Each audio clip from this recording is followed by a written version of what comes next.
Nah, baik, kali ini saya IT Kampus ingin sharing seputar cara menentukan sebuah novelty dalam sebuah penelitian melalui analisis metadata bibliometrik.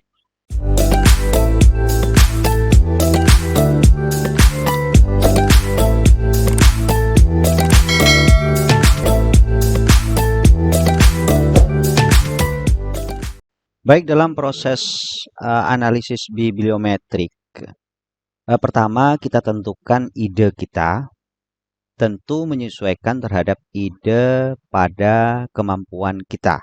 Misalnya kapasitas kita di kapasitas pendidikan, ya kita meneliti seputar pendidikan. Atau ekonomi, ya ekonomi, IT, teknik, ya teknik, dan lain sebagainya. Selanjutnya, kita sesuaikan terhadap relevansi tren yang ada saat ini melalui Google Trend. Sebagai dasar kita dalam pencarian di resources untuk memapping sebuah literatur-literatur yang berkembang saat ini. Bisa Google Scholar, Scopus, Web of Science, Crossref, dan lain-lainnya.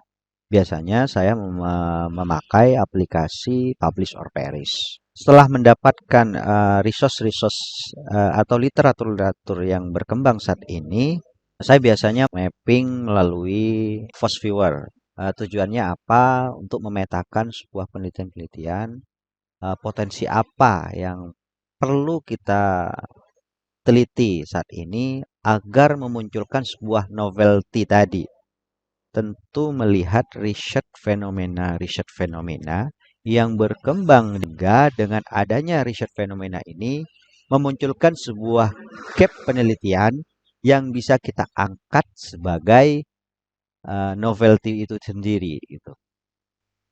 Baik, kita buka web browser kita, lalu ketik menu pencarian dengan mengetik Google Trend. Kita klik Google Trend ini, lalu masukkan ide yang kita kehendaki. Misalnya saya ingin mencari topik merdeka belajar. Kita enter, lalu kita akan diarahkan. Nah, warna biru ini mengindikasikan bahwa topik merdeka belajar ini terdapat tren di bulan Juli yang sangat berkembang. Selanjutnya kita komparasikan, tentu Merdeka Belajar ini skupnya sangat luas. Tidak mungkin kita akan menulis tentang Merdeka Belajar. Itu kita mencari yang lebih spesifik lagi di dalam kaitannya Merdeka Belajar tersebut.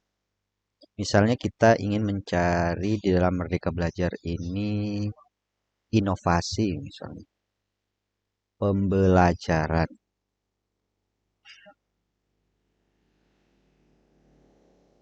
Oke. Nah, inovasi pembelajaran ini masih rendah ya untuk dibahas kali ini. Kita cari yang lain. Mungkin kaitannya dengan Merdeka Belajar ini kurikulum ya. Nah, ternyata ini ada keseimbangan antara Merdeka Belajar dan kurikulum. Ini sudah memunculkan sebuah tren yang relatable antara kurikulum dan Merdeka Belajar. Itu kita sudah menemukan dua keyword. Kita ingin meneliti seputar kurikulum kaitannya dengan Merdeka Belajar. Baru keyword ini kita cari di Publish or Perish untuk ditinjau dari sisi literatur review-nya. Kita buka aplikasi Publish or Perish.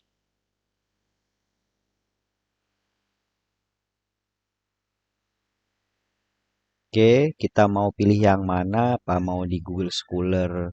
Silahkan kan ketik tadi Merdeka Belajar yang kaitannya kurikulum tahun 2017 2022. Kita cari yang 5 tahun terakhir ya.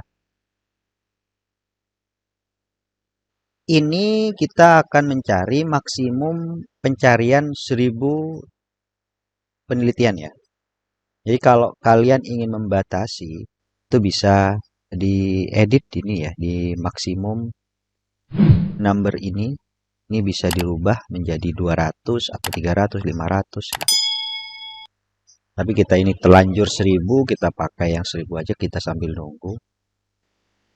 Kita menemukan sekitar 993 paper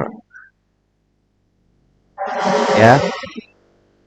Ini paper kaitannya dengan topik Merdeka Belajar dan kurikulum. Di sini kita bisa menjadikan referensi kita nanti setelah menemukan mapping ya, mapping dari riset ini. Selanjutnya save results. Yang pilih yang RIS atau Reference Manager. Taruh mapping misalnya Merdeka Belajar. Nah, setelah selesai kita buka aplikasi FOSS-Viewer kita. FOSS-Viewer.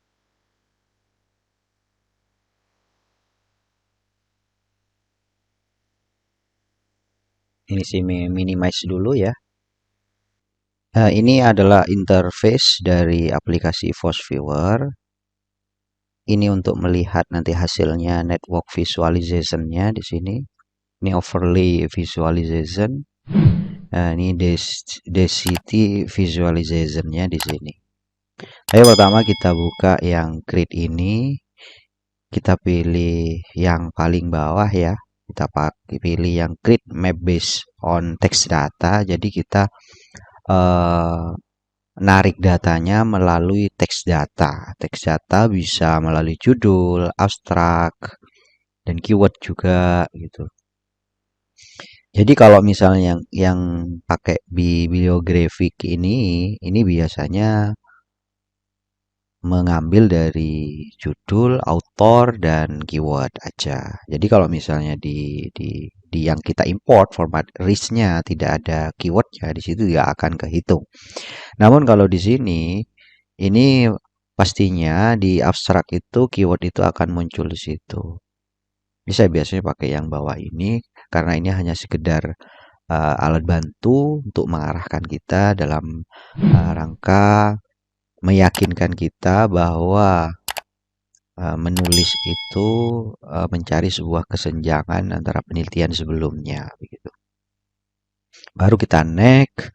Setelah itu karena kita formatnya RIS tadi, kita pilih yang read data from reference manager file.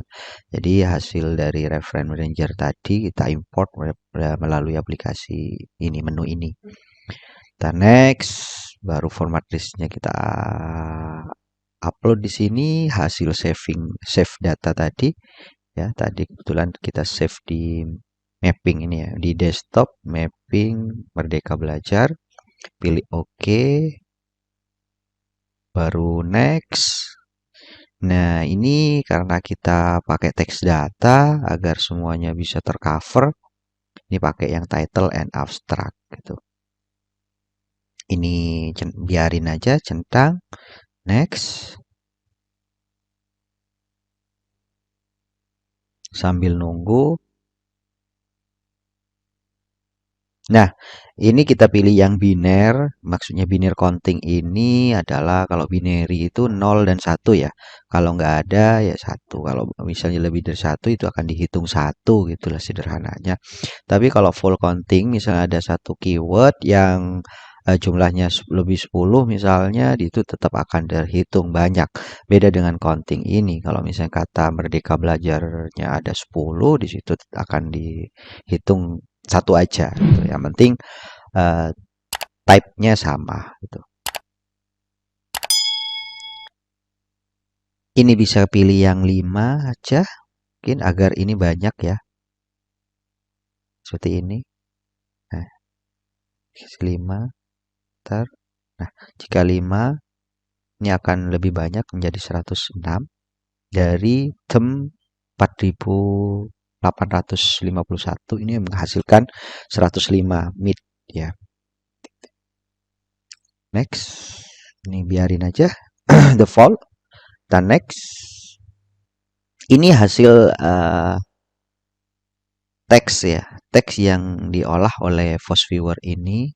Jika misalnya ada kata-kata yang tidak ada sangkut pautnya dengan apa yang kita kehendaki. Nah, misalnya dari kaitannya dengan mereka belajar dan kurikulum, misalnya seperti hal ini nih sebenarnya nggak ada kaitannya. 3 ini apa maksudnya? Nah, ini maksudnya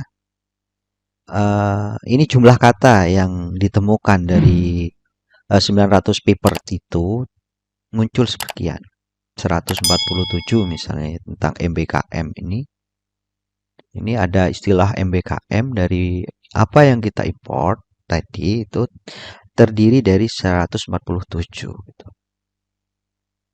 Gambarannya begitu. Nah, baru finish. Oke.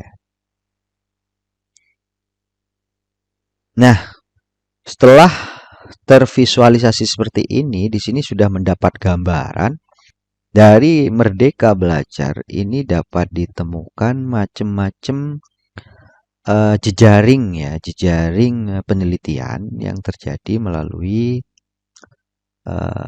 keyword Merdeka Belajar dan kurikulum.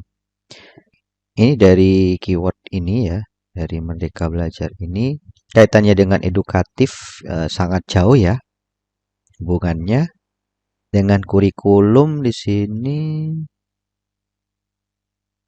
Oke. Dengan kebijakan sangat jauh ya.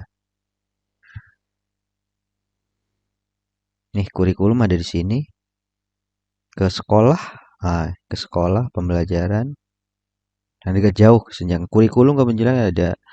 Ini bisa meneliti dari sisi mana kesenjangan dari penelitian ini kita bisa ambil untuk dijadikan sebagai penelitian kita. Nah, apa sih kesenjangan? Misalnya dari Merdeka ke kurikulum ini ada apa?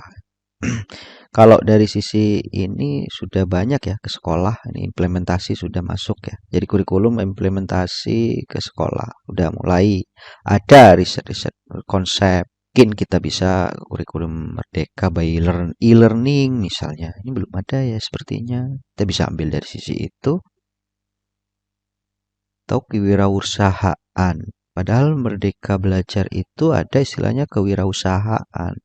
Sih masih belum ada muncul di sini. Nah, mungkin bisa bikin kurikulum kaitannya Merdeka Belajar yang scope dari program wirausaha misalnya. Ya ini hanya sekedar alat bantu ya agar menemukan ide. Untuk melihat banyak tidaknya penelitian, kita bisa lihat di sini ya di overlay visualization ini. Di visualisasi ini warna kuning ini mengindikasikan penelitian banyak ya. Kalau misalnya lebih banyak lagi, biasanya warna merah ya. Nah, ini masih menengah ya, masih ringan ya. Di akhir-akhir tahun ini penelitian kaitannya Merdeka Belajar dan kurikulum ini masih sedikit. Malah yang lagi edukatif ini banyak yang kuning. 2021 ini lebih banyak ya Merdeka Belajar. Kaitannya kurikulum ya masih sedikit. Sangat pas sekali untuk kita teliti. Oke. Sekian dari saya. Semoga bermanfaat dan bisa menginspirasi dan tambah semangat untuk memberikan kontribusi sebuah literasi kaitannya penelitian. Sekian dari saya. Selamat mencoba. Wassalamualaikum warahmatullahi wabarakatuh.